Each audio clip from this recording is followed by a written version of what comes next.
Hello everyone and welcome back to the channel. Today we are talking about the Deathclaws, which are one of the most notorious enemies in the Fallout series, one of the most dangerous enemies in the Fallout series. They can do a lot of damage very quickly. So the Deathclaws originally were created before the Great War by the government to use as a kind of shock troop instead of sending in human soldiers. Although there's no record of them ever being deployed, they were created, the idea being that they could just drop them into a location and they would just wipe everything out. They managed to escape after the bombs and thrived, being found across the continental US, and they've been breeding and surviving ever since. Then they were created from a mixture of animals, but primarily the Jackson's chameleon, Trioceros jacksoni. This genus comes from the Greek name meaning three horns because the males do have three large horns on their heads.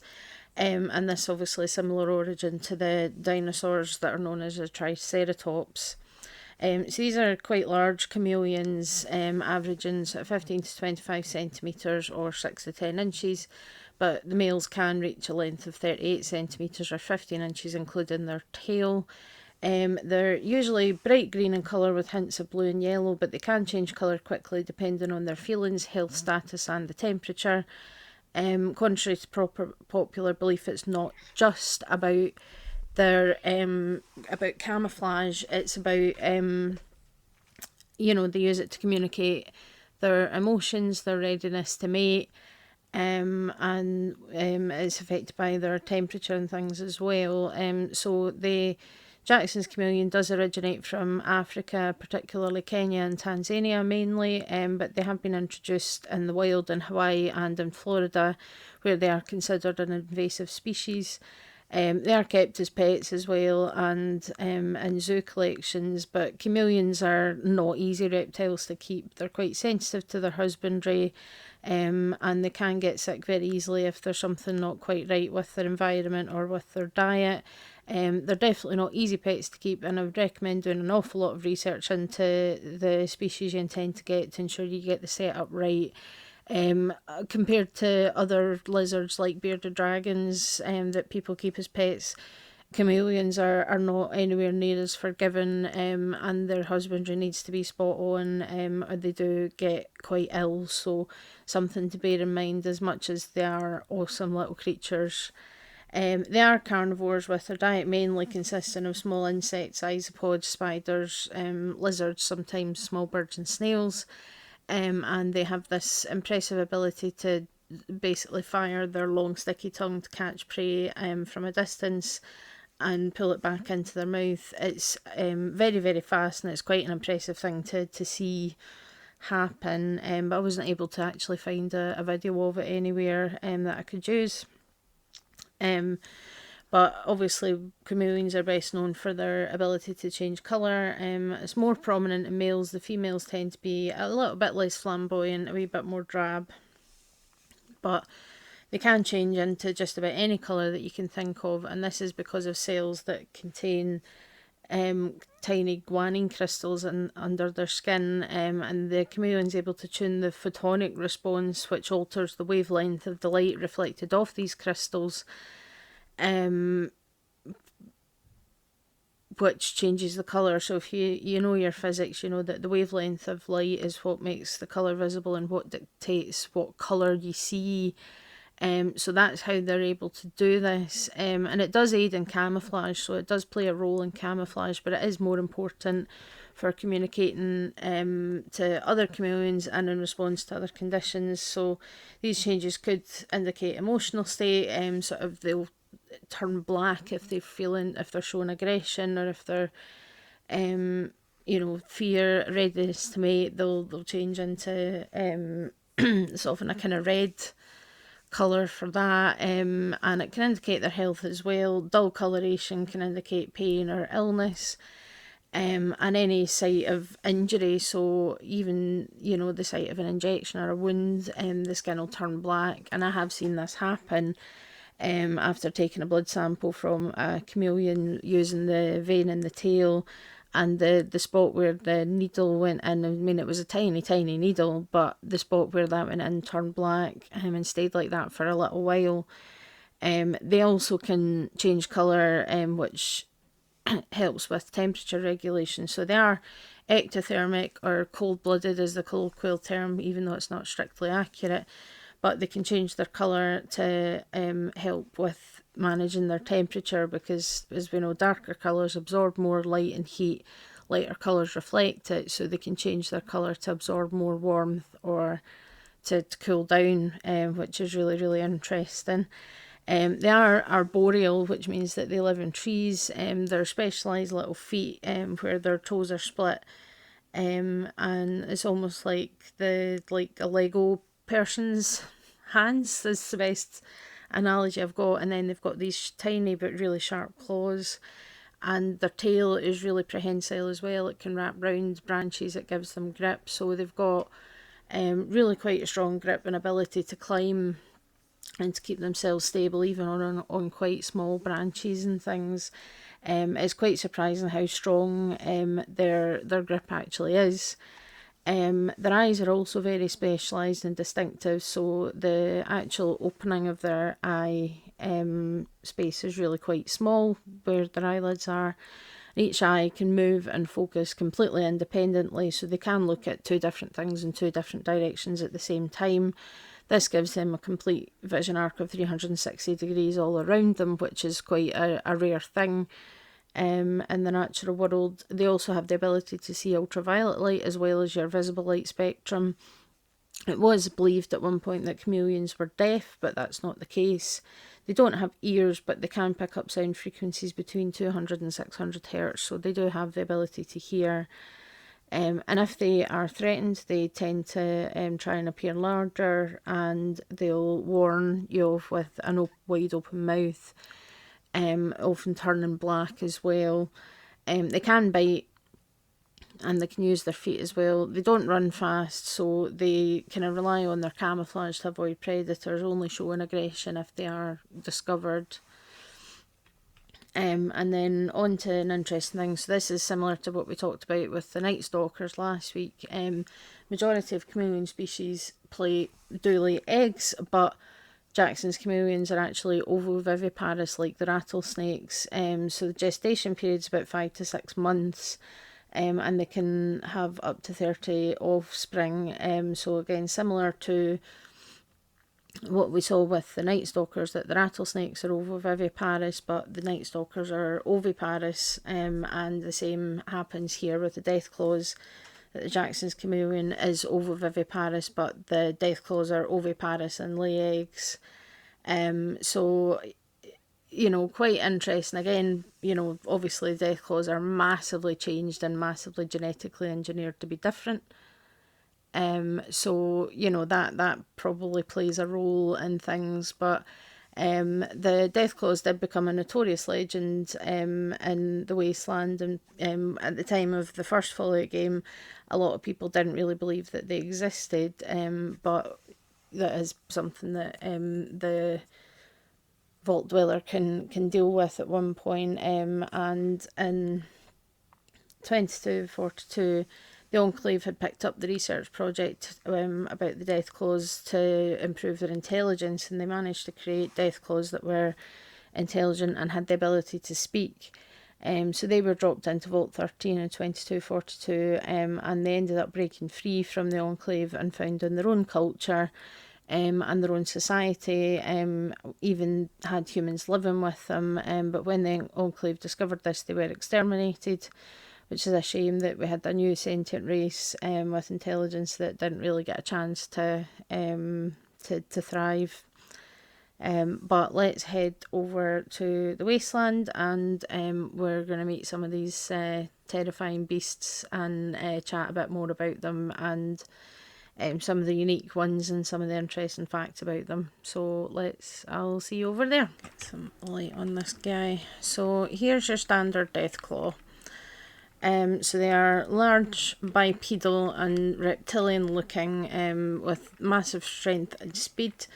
So they normally walk upright, but they can run on all fours, and their skin's very tough, as you can see. And they've got these massive horns, massive teeth. They are very, very perceptive, so both their vision and their hearing is very, very sensitive, and even the sort of blind deathclaws that you can occasionally find, their perception's actually higher, so they can hear you coming much, much better than a lot of other creatures.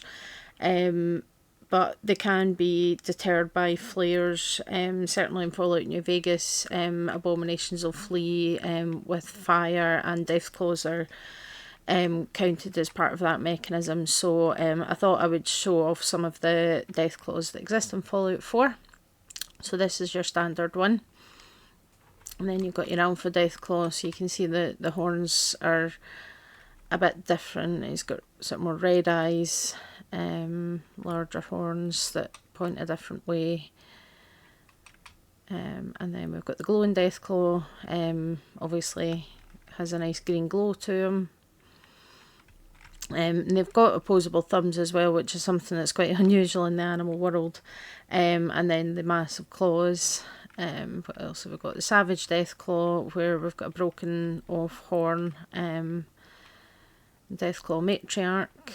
Again, the horns are at a different angle. And she has more kind of spikes and thicker looking scales. The albino deathclaw, which is all white and has the red eyes as well, which you would expect from any creature with albinism, and more reinforcements on the skin. And then where are we? Yep, so we've got the chameleon deathclaw here. It's not really doing it, but they do change colour. So they seem to have regained that ability from the sort of forebearers from the chameleons, that they can change colour. And that's not something that's completely unique to chameleons. There are other reptiles that can do it, just not quite so spectacularly as the chameleons can do. But we've got these ones, and then this is the kind of one of the toughest, which is the mythic deathclaw. And again, even more kind of spikes and things. And then you might have got a glimpse of something. This is cut content, so while this guy exists in the game files, you wouldn't encounter it in normal gameplay, but you can spawn it in using console commands. And this is the quantum deathclaw, so this was supposed to be found at Nuka World. And you can see it's like very much got the same model as the mythic deathclaw, which is a kind of toughest variant that exists. But with all the glowing parts of the glowing deathclaw and the lovely quantum blue and blue glowy eyes as well. So this one's not one that you'd encounter, but I thought it'd be pretty cool to show it off because I think it looks absolutely awesome, and is kind of a shame, but I think they wanted that. They took that out and for the sake of having the Nuclear Queen instead, but yeah, these were at one point planned to be part of the Nuka World DLC. Shame they didn't include it because it's really cool. Okay, so we know that Deathclaws are really aggressive and violent. That's something that is well established. But one thing a lot of people forget about, I think, is their intelligence. And there's a quest in Fallout 4 that really demonstrates that pretty well. So you find me here. We are in Salem, Massachusetts at the Museum of Witchcraft. There's this big old kind of church-like building, which we can't get in the main door because it's chained shut. So obviously Salem has a Museum of Witchcraft, makes sense. Salem historically was well known for its history with the witch hunts and things of the kind of time where, you know, the New World was being colonised, and Salem, Boston, the Commonwealth of Massachusetts in general was a common place for people to be arriving from England and from various parts of Europe into North America. So it's something, and then when the witch hunts were happening in England, it was all brought over here. So we know that that was obviously quite a big, important issue in this part of the world, and historically. So when you get close, and you can get the location for this, you'll hear people muttering about, oh, something went down at the Museum of Witchcraft. So you can't get in the front door, so you come round the back and you might see this cellar entrance, and then we've got this mutilated body here with a holotape. So let's have a listen to that. Of course, Fallout 4 it's... Yep, so that started the Devils Duw, so that's the quest that we're interested in today. So we need to listen to Private Heart's holotape. Luckily this save file doesn't have a massive amount of stuff collected yet. They really need to bring back the separate notes tab for stuff like this in the next Fallout game, because this is insanity. But anyway, so Private Heart's holotape, let's have a listen. Lee got the recorder working. So this the sort of detail you had in mind when you signed up for the Gunners? Hauling luggage from Linwoods for some robot butler? What was his name? Wellerton? Wellingham? Not now, Private. Where's Connors? He's not at his post. Oh, sorry, sir. The lieutenant said he found some tracks. Wanted to check them out. Private Martin. Tracks? What track? What the hell is that? Oh my... Connors! Where's the rest of him? Jesus. Found us. Sergeant Lee, grab the case. Do not let that thing out of your sight. Everyone inside the museum, now! Major! Major, what found us? Well, indeed. So yeah, they've stumbled across one of their colleagues' bodies, or bits of his body. More specifically. So these guys are gunners, and they said that they came from Linwoods, and we will get to Linwoods, but first let's head inside the museum. I have turned combat AI off, just like I do for all of these, because if nothing else, this is going to be a good opportunity to get up close and personal.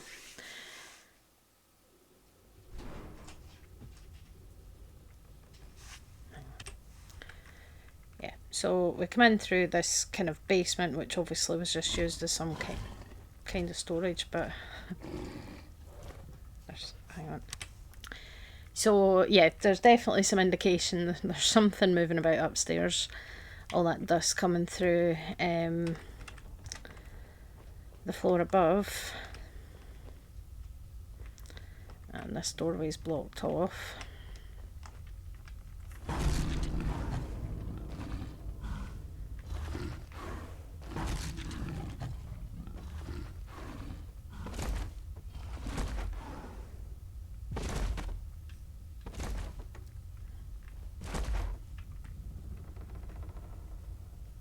Anybody need a hand? Or a foot? Yeah. It's a great little setup, actually.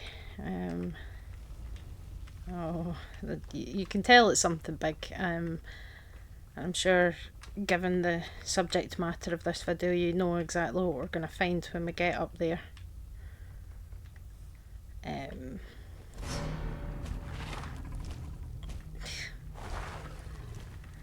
Yeah, the game really tries to make this out to be a kind of horror experience,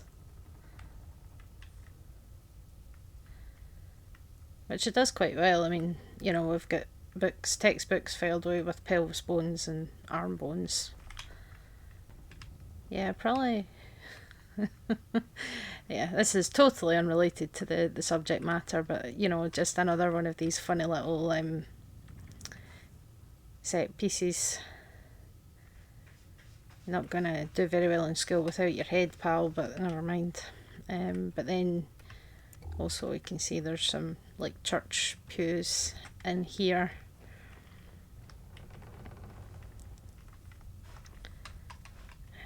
And then another dead end.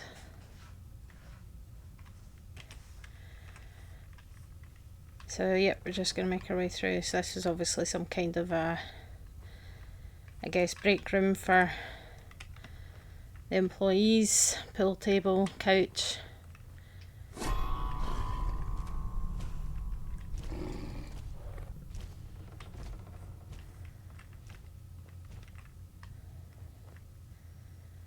And yep, sure enough,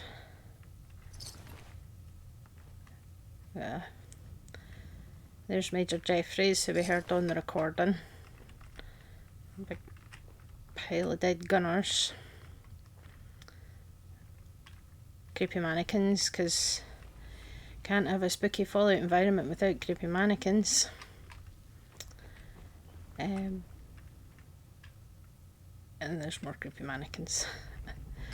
But now we can finally make our way upstairs.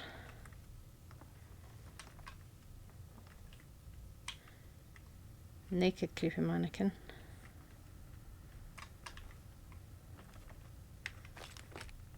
And the game's quite keen to give you stim packs, which is good.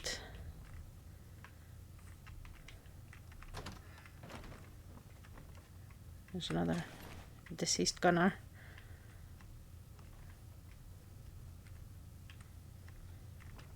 And then obviously we've got a demonstration of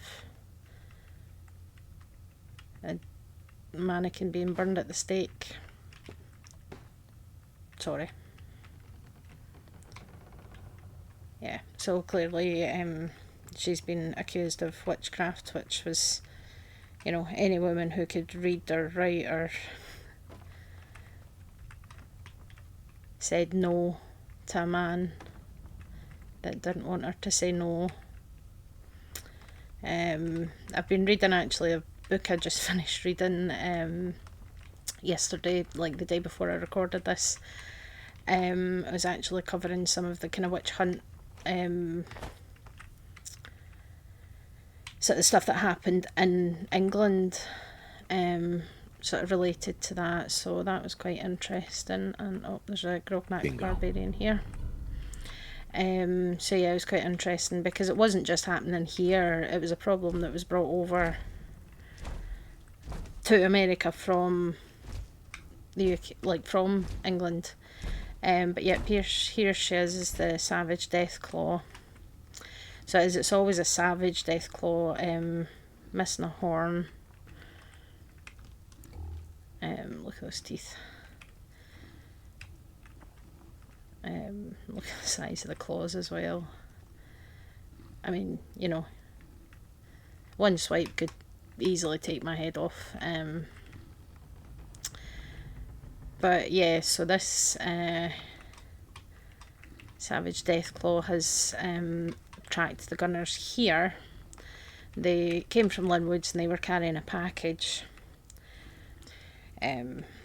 So yeah, I mean, I'm level 12 to be fair, and this Deathclaw is much higher level. But the interesting thing is obviously you can target their legs, which does help. If you can cripple a leg, it slows them down a bit. The head does a fair amount of damage, but really the weak spot and body is reinforced, so they do have armour. Okay, yeah, but if you get them in the belly, that is what does the most damage to them. And you notice that in their combat tactics, where they crouch down or they run on all fours to protect their belly. Obviously this would normally be a much harder fight.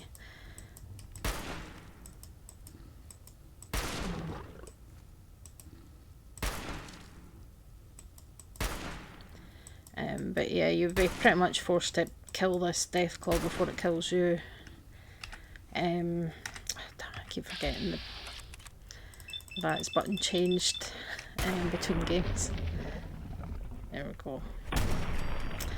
Yep, so normally that would be quite the challenge, obviously, but because... But yeah, you can see the size of that, the tail, and their bodies are well armoured, so they've got these kind of spiky things, which isn't unusual. You know, sort of chameleon species do have features like that. Some of them have the casques, which is kind of the raised bit on the top of the skull. Some of them have horns like the Jackson's chameleon that the Deathclaws are kind of based on. And we've got somebody being hung from a tree for being a witch, presumably, because they didn't all get burned at the stake. A lot of them were hung. And then we've got another gunner here, so obviously, and then we can see, so there's cracked Deathclaw eggs. And now we get an idea of what happened here. There's one pristine Deathclaw egg. The rest of them are all cracked. And then here's Sergeant Lee, one of the gunners, and his holotape. So let's have a listen. A nest full of Deathclaw eggs. A dozen, maybe more. Smashed to bits. Except this one. No wonder they wouldn't tell us what was in that case. If I'd known, I would have personally told the gunner bosses and that glorified liquor cabinet Wellingham to take those Diamond City caps and stuff them. I guess we know why that Deathclaw tracked us all the way from Linwood's now. We stole their damn kids. Christ. Maybe if we just return the eggs. Oh, hey, Mama. You looking for this?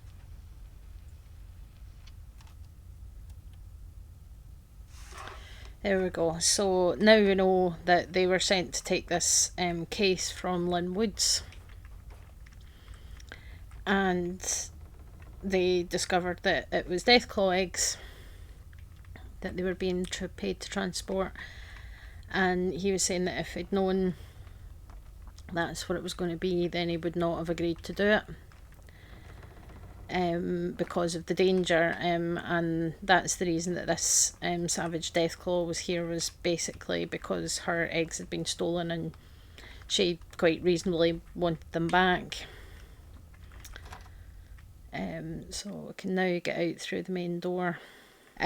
We now have this pristine Deathclaw egg. So we have two options: we can complete the delivery or we can return it to the nest. So I'm going to do a quick save file here so that we have the option of doing both. So we'll do the completing the delivery first, which is going to take us to Diamond City. Yes.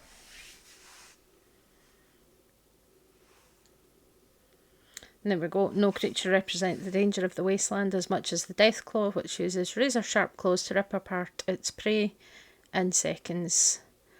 Along with... oh, there we go. I was going to say with a very poorly rendered model there. Don't move, Synth. What have you done with the real Oh, Riley? here we go. Where's my brother? I swear I'm not a synth. Don't shoot, for God's sakes, we're family! Put the gun down I'm now. just going to leave them He's to a it. synth! He'll kill us all! Yeah. Kyle, Have fun with no! Okay, show's over. There are no synths in Diamond City. Hear me? Just you folks and your damn paranoia.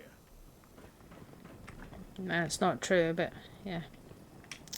So here we are at the Colonial Tap House, which is the posh end of... I may have been programmed to serve, but in your case, I shall do so disdainfully. Let me know when you're ready to order. yeah, so they're... this is where the posh people go, so this guy doesn't really like us. So this is Wellingham, so hear about a Deathclaw You egg. waiting on a delivery?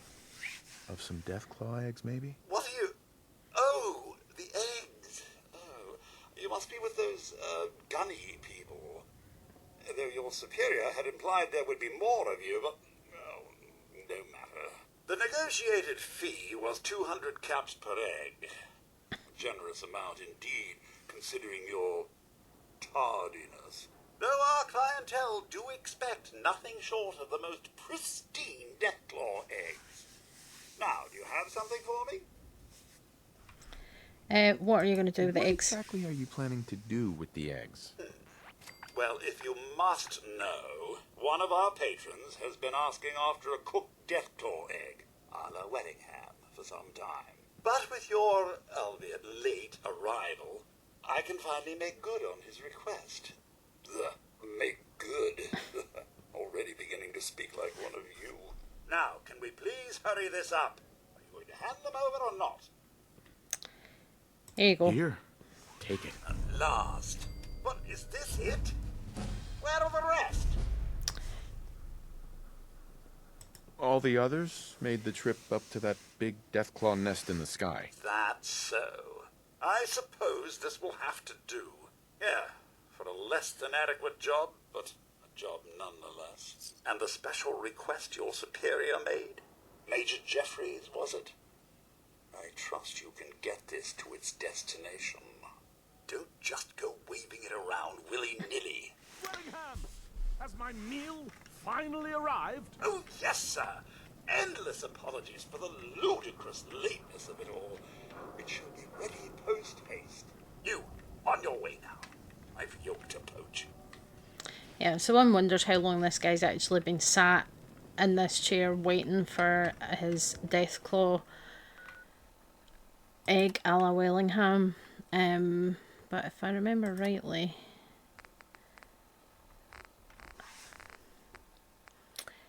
yeah, so if you do it this way, you get Deathclaw egg a la Wellingham, a masterwork by Wellingham of the Diamond City Wellinghams, yields 2 servings. Ingredients: 1 tato, peeled, sliced and sautéed, 1 Deathclaw egg beaten, 1 vessel water, unpurified for flavour. So it's a Deathclaw omelette, essentially. So that's one possible ending to the quest. But, you know, not great for the Deathclaws, to be honest. So what we're going to do is we're going to load that other save. Right, so now we have gone back in time a little bit. So we can return the egg to the nest, which is quite a way up here. So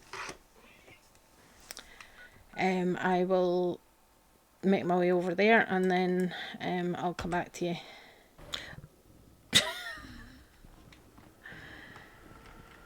Sir, why do you have your head stuck in a tree? I'm just about to tell the people how smart Deathclaws are, and you're standing there with your head stuck inside a tree. Okay. So yeah, there's a scene, you know, to show you just how dangerous the Deathclaws are. That there's a pile of dead Yalguai, which are obviously bears, and one lone Deathclaw with only the slightest sliver taken from its health bar. So yeah, this part, kind of in the north centre of the map, is very much Deathclaw central. Yeah, this is Linwood here.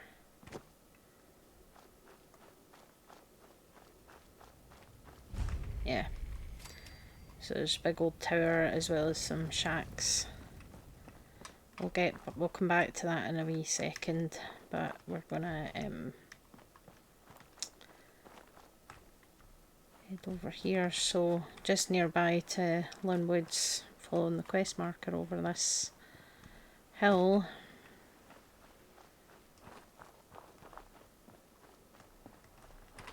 Down here.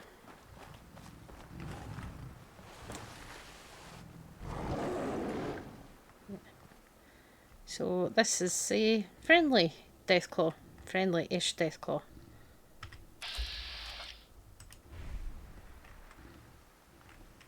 So what we're going to do is we're going to return the egg to the nest. And he's going to dig in the dust.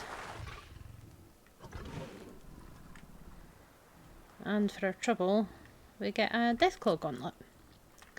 So I'd say it really kind of depends on what reward you actually want, whether you want the Deathclaw gauntlet or you want the recipe for the Deathclaw omelette. But this guy won't attack unless you take the egg back. or you attack first.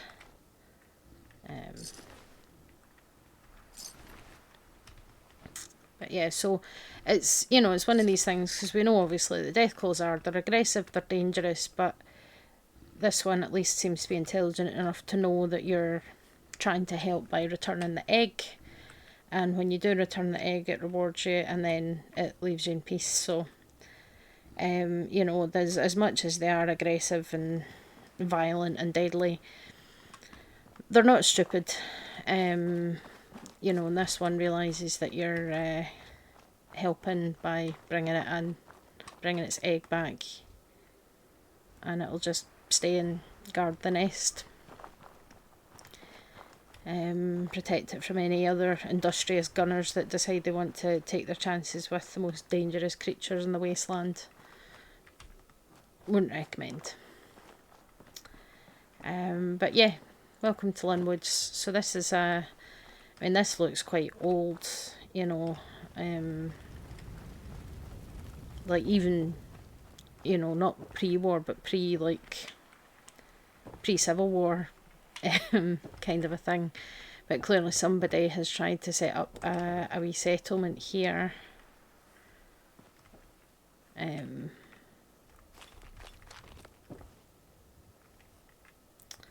Doesn't seem to have gone too well for them, given that they're, you know, deceased. In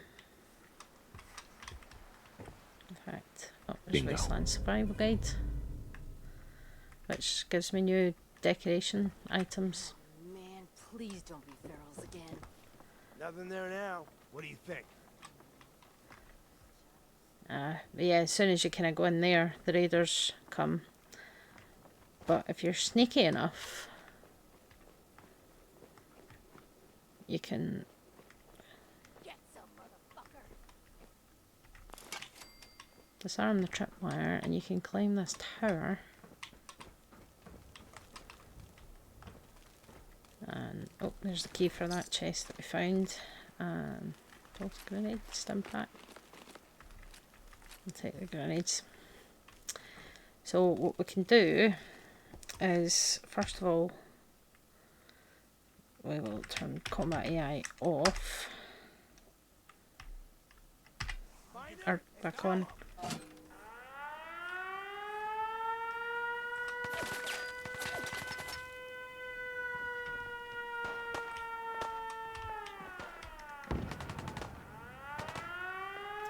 So yeah, we turn that alarm on and summon some Deathclaws.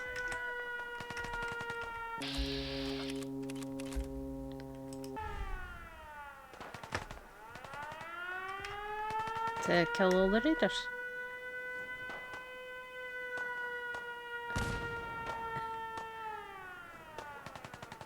So yeah, you can just stand up here and watch this happen. But yeah, so you've got to assume that... Hello.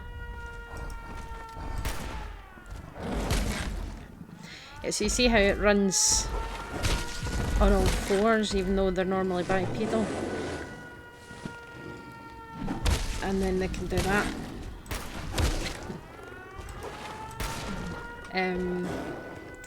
So they know to protect their belly.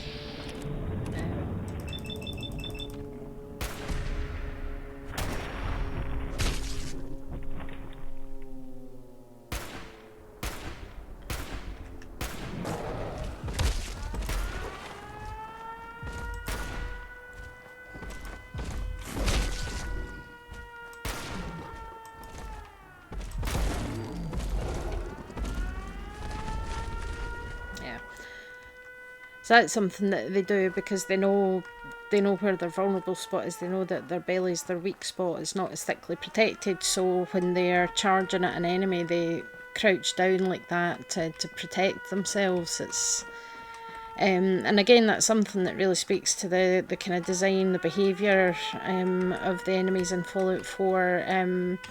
You know, it's probably something that I'm going to shut this off because it's annoying.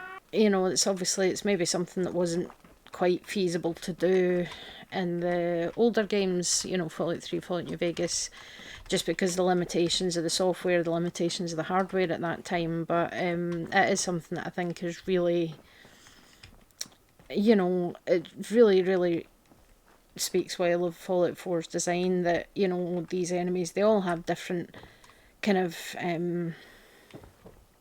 techniques. You need to use different strategies to deal with them. You know, it's not necessarily a case that you can just spray and pray with a minigun and charge in head first and hope it's all going to work out well for you. So but the Deathclaws, they're clearly accustomed to these kinds of things. They're clearly aware of where their weak spots are and how to protect themselves against different attackers. Oh, fortifying leather chest piece, that's quite good actually. And a sweet roll. And a napkin, so at least this raider had some table manners. But yeah, so that's a good wee demonstration of Deathclaws and the damage that they can do. I mean, you know, there's a couple of raiders left, and there was a legendary there, plus, you know, a few of the kind of higher level ones kicking about, and there was certainly a lot more damage done to them before they finally took down that alpha Deathclaw, which obviously is a tougher variant than the standard Deathclaw that you find. So, you know, there's a reason that the possibility of dealing with the Deathclaw fills most Wastelanders with the icy cold finger of fear, because they are, you know, they're so dangerous, and that was the intention. They were supposed to be used as like, almost like shock troops, I would say, is probably, you know, the idea was that they would be basically dropped in the middle of a battlefield or in the middle of a place and then just left to completely decimate it. You know, that was kind of the goal, the reason for creating them, was just that they could just be dumped and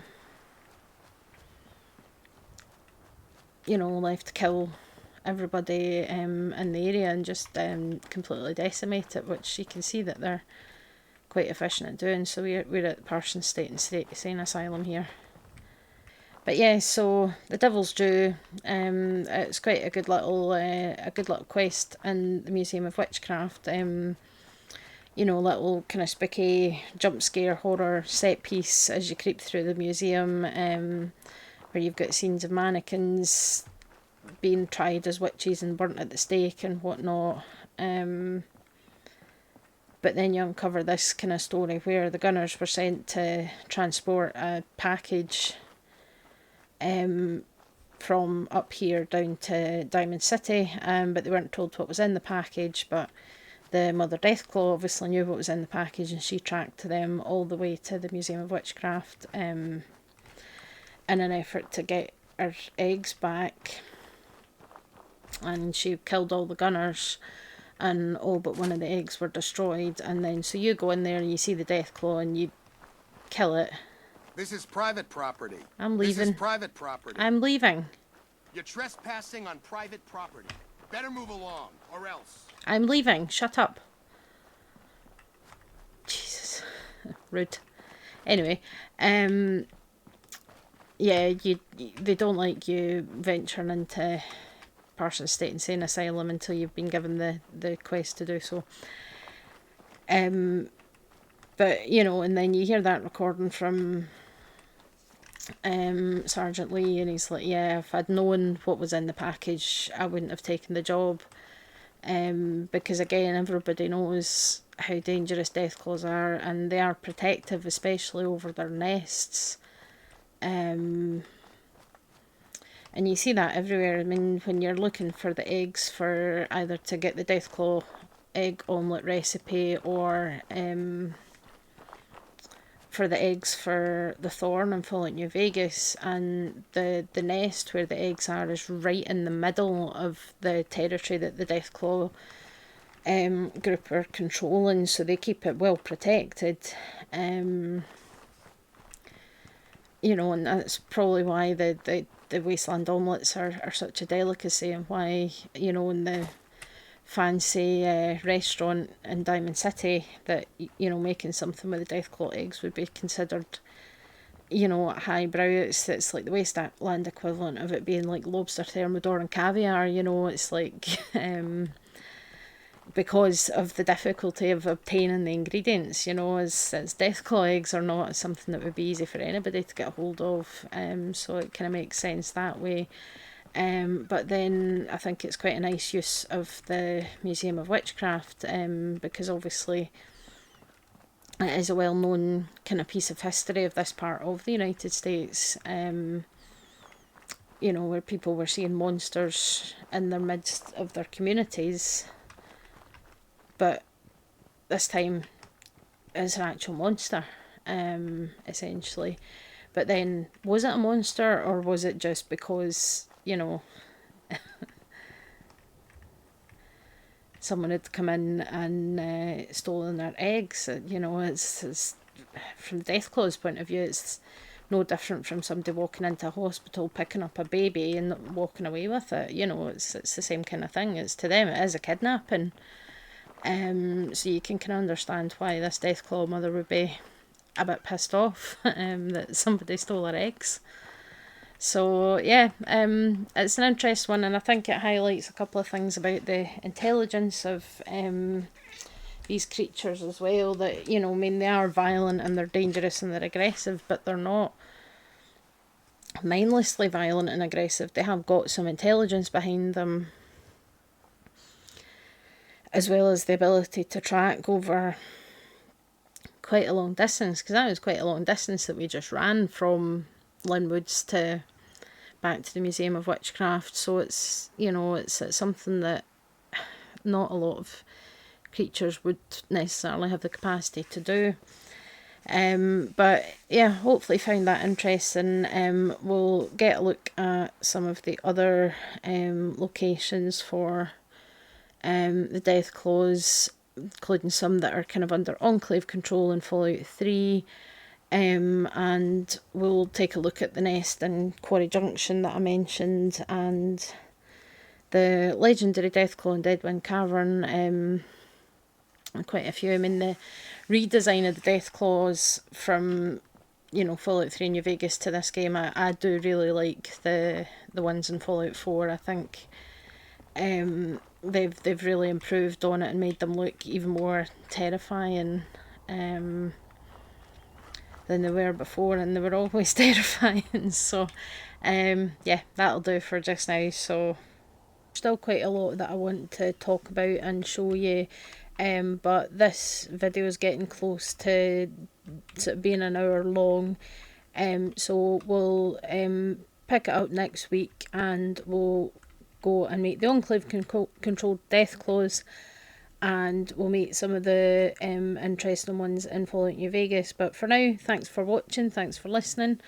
Let me hear your thoughts in the comments, and don't forget to subscribe if you want to see more like this in the future, and I'll see you all next time. Bye.